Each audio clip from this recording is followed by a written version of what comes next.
My name is Ethan. I'm 38 years old and I live in a small coastal town in Rhode Island. The kind of place where the fog rolls in like a secret and the money floats around like perfume, always in the air, never really yours. I used to love that. I used to think it kept things simple.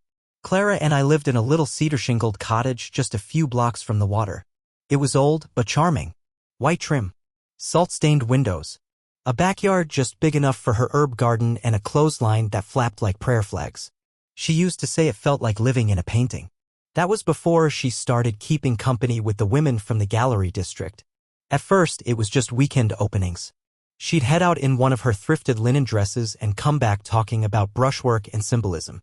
Then it was lunches with Simone, who wore heels to the beach and was married to some hedge fund guy who collected Basquiat's and bragged about it. After that, it was brunch with Elise, whose husband sculpted towering metal figures for hotels in Dubai. Then there was Marin, whose boyfriend ran a startup that made VR art tours, and Celeste, married to a guy who sold luxury condos he never lived in. Clara found her people. Or at least she thought she did.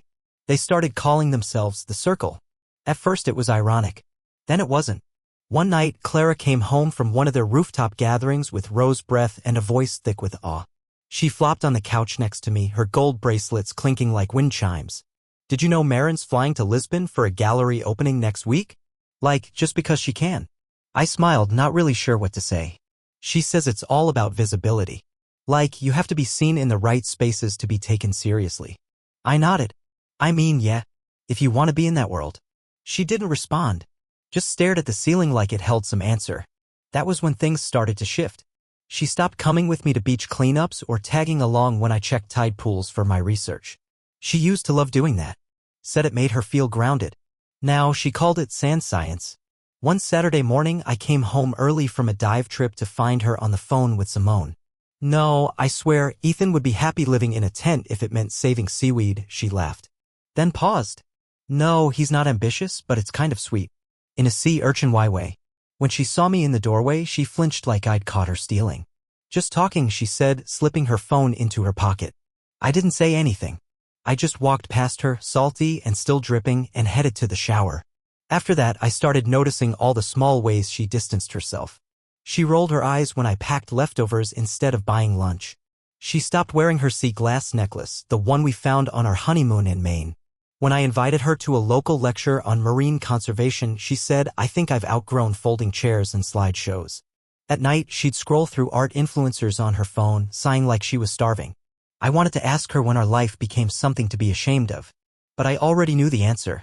It was when she stopped seeing me as part of her future and started seeing me as a relic of her past. It was a Thursday when I came home early. I'd been at a 3-day conference upstate, but my stomach had turned on me halfway through the second day, probably gas station sushi, which was my own damn fault.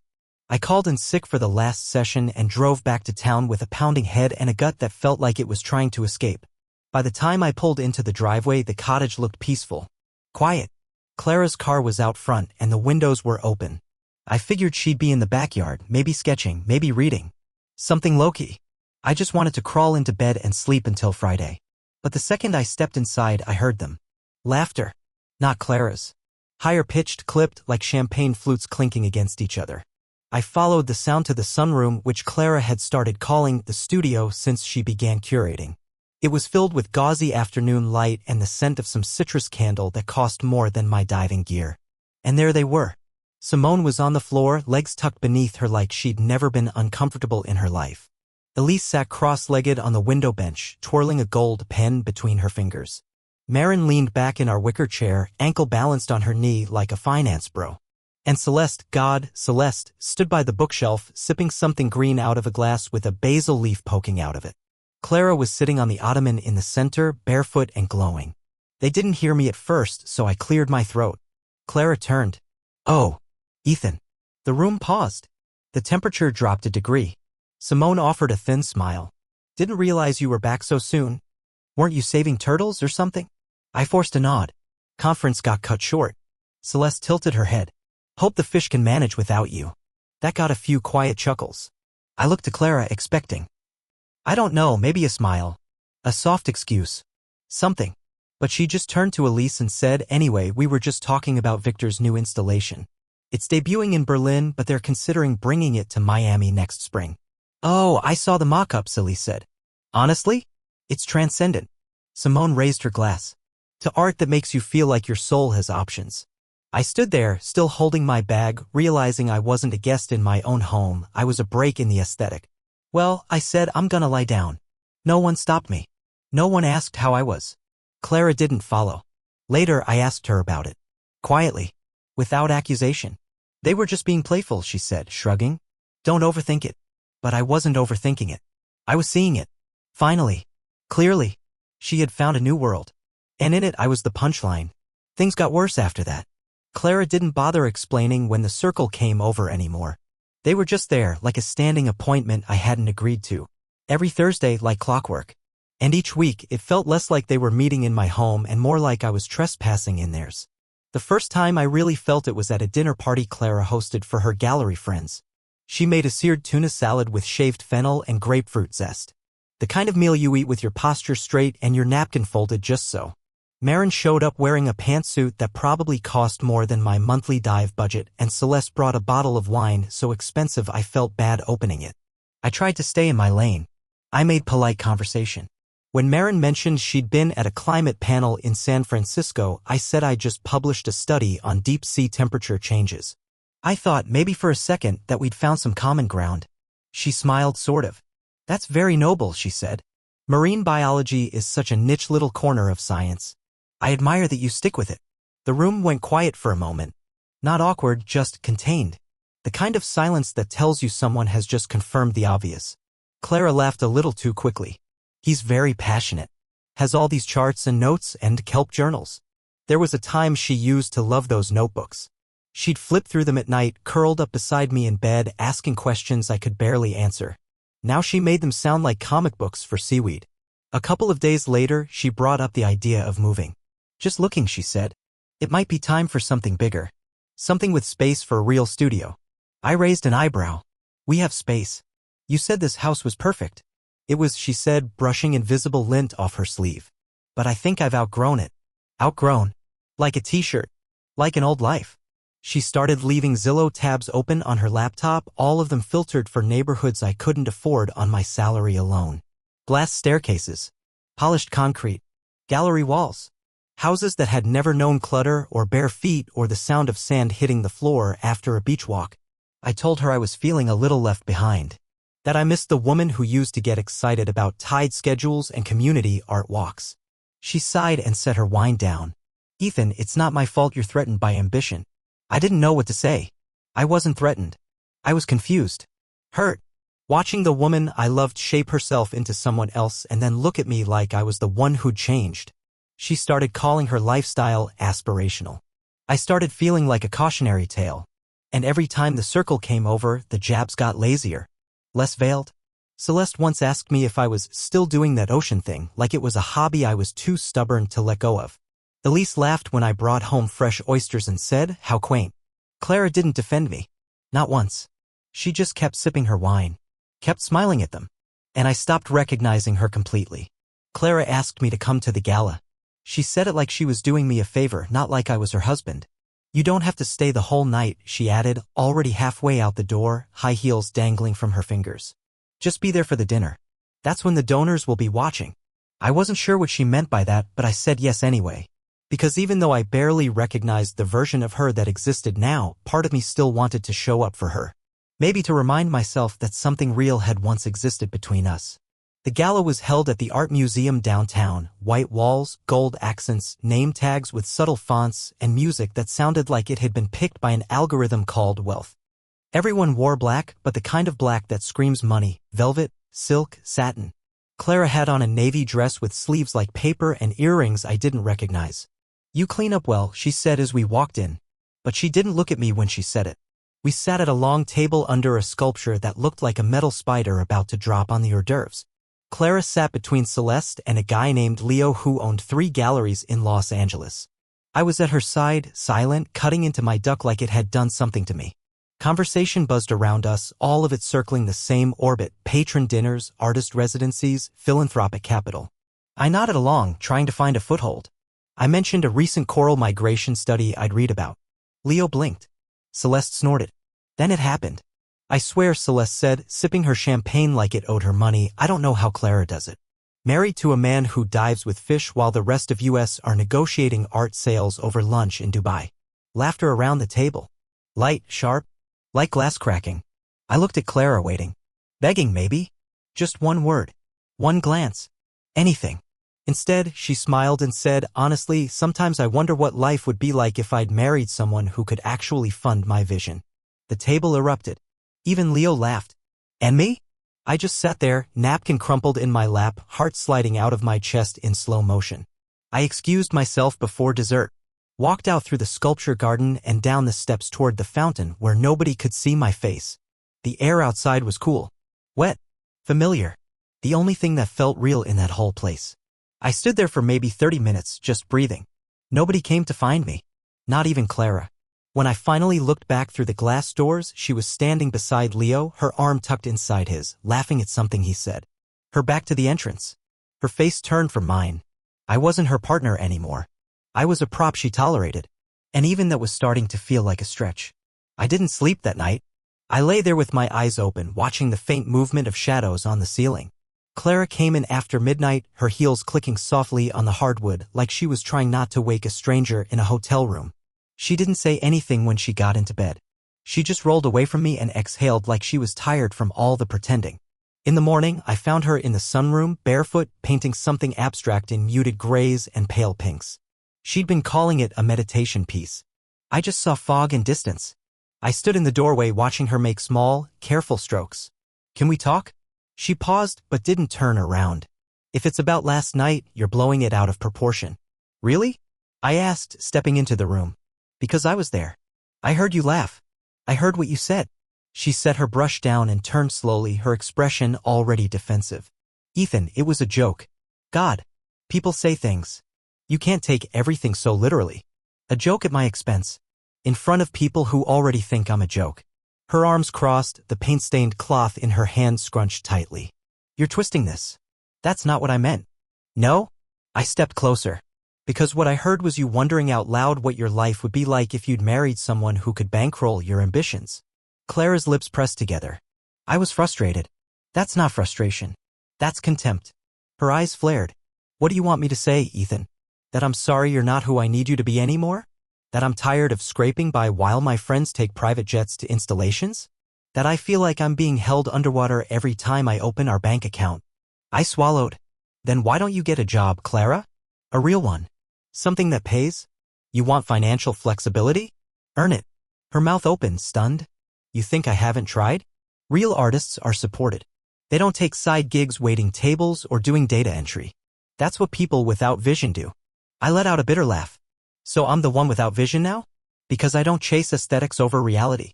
She looked away. I didn't say that. You didn't have to.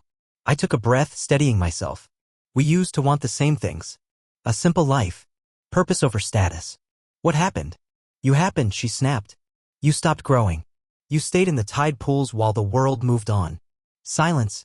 I stared at her, this person who used to trace the lines on my palm like they were sacred. I think we're losing something important, I said quietly. Clara stared out the window. Maybe we already lost it. I stood there for a moment longer, hoping for something, anything to hold on to. But she just picked up her brush again. And I walked out feeling like I had finally understood what loneliness really was. It was a Wednesday afternoon when it happened. I'd been out running samples from the inlet, normal work stuff, collecting readings and salinity tests. The kind of routine that had always grounded me. By the time I pulled into the driveway, my boots were still caked in dried mud, my hands cracked from the wind. I knew something was off before I even opened the front door. The cars were parked too neatly along the curb. Clara's was in the driveway, of course, but behind it were Celeste's black SUV, Elisa's cream sedan, and Marin's convertible that always looked like it was allergic to dust. When I walked inside, it was too quiet. No laughter, no wine glasses clinking, no music from Clara's curated playlists. Just stillness. They were all sitting in the sunroom. The circle. Clara stood by the window, arms folded. The others sat around her like an audience waiting for a performance to begin. I stopped in the doorway. What is this? Celeste smiled. Not kindly. A conversation, Ethan. One that's long overdue. Marin leaned forward, elbows on her knees. We've been talking to Clara. About her future. My jaw tightened. And this is your business, how? Elise gave a little shrug. It's hard watching someone you care about struggle to shine because they're being weighed down. By what? I asked. By me. Clara still hadn't looked at me. Simone spoke next, voice smooth as silk. Clara has potential. Real potential. But she can't reach it fully while tethered to constraints. That word hit me in the gut. Like I was an anchor she'd been dragging behind her in secret. Celeste sipped from a bottle of imported water. Look, Ethan, no one's saying you're a bad person. You're just not, how do I put this, compatible with where Clara's going. I turned to Clara. You're just going to stand there and let them say this? In our house? She glanced at me finally. Her eyes were red but dry. I didn't know they'd come today. But it's not like they're wrong. My breath caught. So this is how it is now? I don't know, she whispered. I just know that I feel stuck. Trapped. Like I'm living two lives and neither of them feel real anymore. I took a step forward, heart pounding. Do you want out, Clara? Just say it. She looked down. I don't know what I want. I just know this, it's not working. There it was. No apology. No defense. Just surrender. I stood there, trying to process what was happening while her friends watched me like I was a stubborn stain on the canvas of her new life. Let me be clear, I said, voice shaking. You invited these women into our marriage. You let them talk about me like I'm a burden.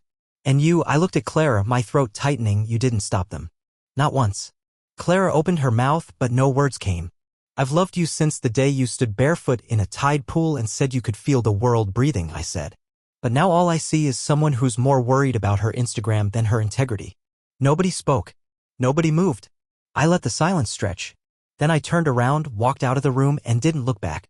And for the first time, Clara didn't follow. I didn't leave that night. I stayed in the guest room, lying on the too-firm daybed with my coat still on, staring at the ceiling fan as it clicked in lazy rotations.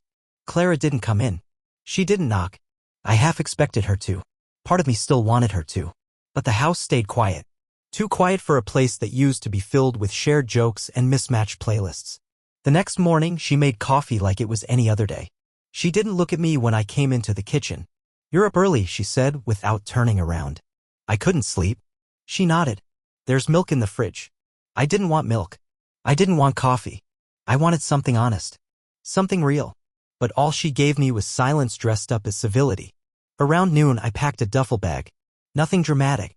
Just the essentials, clothes, toiletries, my dive logbook, a few things I didn't want left behind. Clara was sitting on the veranda with Simone, sipping iced tea like her life wasn't actively falling apart. Or maybe it was, and this was how she held it together, by pretending it wasn't. I stepped onto the porch, duffel in hand. Simone raised one eyebrow but said nothing. Clara looked up. Her face didn't change. I'm going to stay with Abby for a while, I said. My sister had offered weeks ago, back when Clara's distance had started showing up in texts and canceled dinners. Clara gave a soft nod. Okay. Just like that. No protest. No panic. Just okay. Simone stood and smoothed out her designer dress. We'll give you some space. Clara didn't stop her. She just sat there, arms crossed, like she was waiting for the next act in a play she'd already seen too many times. I set the bag in the trunk of my car and stood for a moment before closing it. Looking back at the house, at the veranda, at her. She didn't move. I guess this is it, I said. She looked at me, really looked, maybe for the first time in weeks. I need time, she said. To think.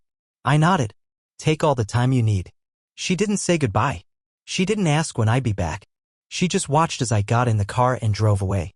I saw them in the rearview mirror, Clara sitting still, Simone beside her again, like they hadn't missed a beat. Like I hadn't just left the life we built together sitting there on that weathered porch. And that's when I knew, the version of Clara I loved, the one who sang off-key in the kitchen and cried during documentaries about whales, she wasn't there anymore. She'd been replaced by someone chasing validation, not connection. And maybe I could have stayed. Could have fought harder. But I'd already lost her. All that was left was to save myself. Months passed. I settled into Abby's guest room like a man learning to breathe again. It was small, cluttered with old photo albums and half-used craft supplies, but it felt safe. There were no curated tea towels or books stacked for aesthetic. Just mismatched blankets, chipped mugs, and the kind of warmth that didn't ask anything from you. Clara and I didn't speak. The silence wasn't declared, it just happened, slow and mutual, like fog rolling in until you couldn't see the shoreline anymore. I heard about her through people in town. This place was small. No secret stayed secret for long. One afternoon I ran into Janice, who ran the coffee shop on Harbor Street. She lowered her voice like she was sharing a funeral detail. She's seeing someone, she said. Some guy who sells art. Fancy type. I nodded. Makes sense. He's loaded, apparently, Janice added. Bought her a studio space near the marina. Real glass walls and exposed beams. I thanked her for the coffee and walked out before she could say more. I wasn't angry. Not really. Just tired. Tired of watching someone I used to know disappear into people who didn't know her at all. Word around town was that the new guy, Grant, I think, had deep pockets but shallow patience. Rumor had it he hated Clara's old friends. Thought they were needy, performative basic. Whatever that meant. And the circle? They started fracturing. Elise apparently clashed with Clara over a feature in some regional art magazine. Marin stopped showing up to events entirely. Celeste moved to Palm Springs. Funny how fast it all unraveled without someone to impress. One afternoon, while I was dropping off samples at the university, I saw Elise on the sidewalk outside the library. She spotted me before I could duck away. Ethan, she said, like she wasn't sure if I'd stop. Hey. I nodded. Elise. She hesitated. How's the marine life? Still here, I said. How's the gallery world? She gave a stiff laugh. Overrated. We stood there a second longer than we should have. Then she said, you know, we weren't fair to you. I raised an eyebrow. We? She looked down at her coffee. Clara mostly. But all of us. We treated you like a background prop in her life. You were never the problem. I didn't answer right away. When I did, I just said, you destroyed something good. Whether you meant to or not. Elise nodded. Yeah. I know. And then she walked away. That night, I went back to my sister's, made dinner, and logged research notes until midnight. I felt lighter. Not happy exactly, but whole. For the first time in a long while, my life was quiet. Focused. Clara had found someone who could pay for her art but not someone who understood it. And even though she got what she thought she wanted, she was stuck in the same loop. Chasing approval. Losing herself. Me? I was done chasing anything that didn't feel like peace. Nearly a year after Clara and I officially divorced, I signed the final papers to sell the cottage. I didn't go back one last time. No sentimental walkthrough, no slow sweep of the rooms. I let the realtor handle the keys and took the check without ceremony. The place didn't feel like mine anymore. Hadn't for a long time. I used part of the money to buy a small beachfront cabin a few miles down the coast. Farther from town, farther from memory. It wasn't fancy, just 2 bedrooms, a wood stove, and an open view of the sea. No curated bookshelves, no designer lighting. Just windows that let the sunlight sprawl across the floor and a porch that faced the tides. I hung photos on the wall. Not of Clara. Not of us. Just moments that mattered. A stingray gliding beneath the surface. A group of kids from a marine biology camp I helped run last summer, all lined up grinning with snorkels and sunburns. A mentor of mine holding up a net full of water samples mid-laugh. In the corner of the living room, I framed a quote. It was written in Clara's handwriting on the back of an old postcard she gave me when we first moved in together. Change the world one tide at a time. Back then, she meant it. We both did. I almost took it down when we split. Thought it would hurt too much. But when I held it in my hands, I realized something strange. It didn't hurt. It reminded me who I was before the performance began. Before I started apologizing for being simple. Steady. Grounded. I left it hanging. Some mornings I take my coffee out to the porch and just watch the waves. Not for meaning. Not for answers. Just to remind myself that the world still breathes with or without us. Clara's world kept spinning somewhere else, private showings, press mentions, curated relationships. I heard she and the art broker broke up. Something about her wanting space. No surprise there. I didn't feel bitter. Not anymore. She chased a vision. I came home to myself. Maybe that's the only way some stories end, not with anger or betrayal, but with distance. With a quiet understanding that love, when it forgets how to see you, becomes something else entirely. And me? I'm finally okay with being seen by no one but the ocean.